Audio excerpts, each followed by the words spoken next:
بسم اللہ الرحمن الرحیم اللہم صلی علی محمد وانزلہ المقعد المقرب عندک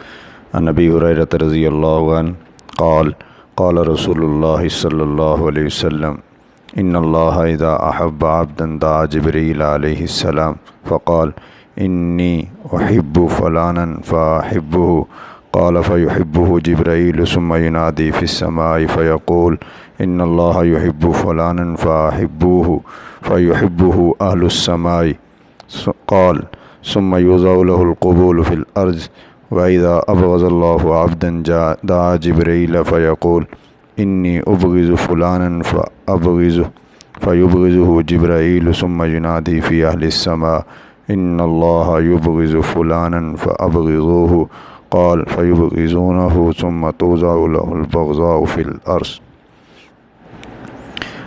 حضرت ابو ہریرہ رضی اللہ تعالیٰ عنہ ارشاد فرماتے ہیں کہ نبی کریم صلی اللہ علیہ وسلم نے فرمایا، اللہ تعالیٰ جب کسی بندے سے محبت کرتے ہیں تو جبرائیل علیہ السلام کو بلا کر ان سے کہتے ہیں کہ میں فلاں شخص سے محبت کرتا ہوں، تم بھی اس سے محبت کرو۔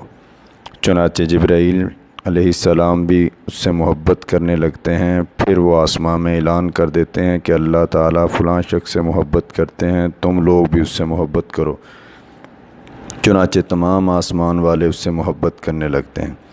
پھر اس کی مقبولیت زمین میں پیدا کر دی جاتی ہے۔ جب اللہ تعالیٰ کسی بندے سے بغض رکھتے ہیں تو جبرائیل امین کو بلا کر کہتے ہیں کہ میں فلاں شخص سے بغض رکھتا ہوں، تم بھی اس سے بغض رکھو، تو جبرائیل بھی اس سے بغض رکھنے لگتے ہیں۔ پھر آسمان میں اعلان کر دیتے ہیں کہ اللہ تعالیٰ فلاں شخص سے بغض رکھتے ہیں، تم لوگ بھی اس سے بغض رکھو۔ آپ نے فرمایا پھر وہ آسمان والے لوگ اس سے بغض رکھنے لگتے ہیں، پھر پوری سرزمین میں اس کے لیے بغض پھیلا دیا جاتا ہے۔ سامعین محترم، بندے کو اپنے ہر عمل کے اندر رضا الہی کو ملحوظ خاطر رکھنا چاہیے۔ سیانے لوگ کہتے ہیں رب راضی تے جگ راضی۔ اگر رضا الہی نصیب ہو گئی تو ساری کائنات کی خوشیاں سمٹ کر آپ کے قدموں میں آ جائیں گی۔ اگر اللہ ناراض ہو گئے تو ساری کائنات کی رضامندی اور خوشیاں کسی کام نہیں آئیں گی۔ حضرت عائشہ رضی اللہ تعالیٰ عنہ نے حضرت معاویہ رضی اللہ تعالیٰ عنہ کے نام خط لکھا تھا،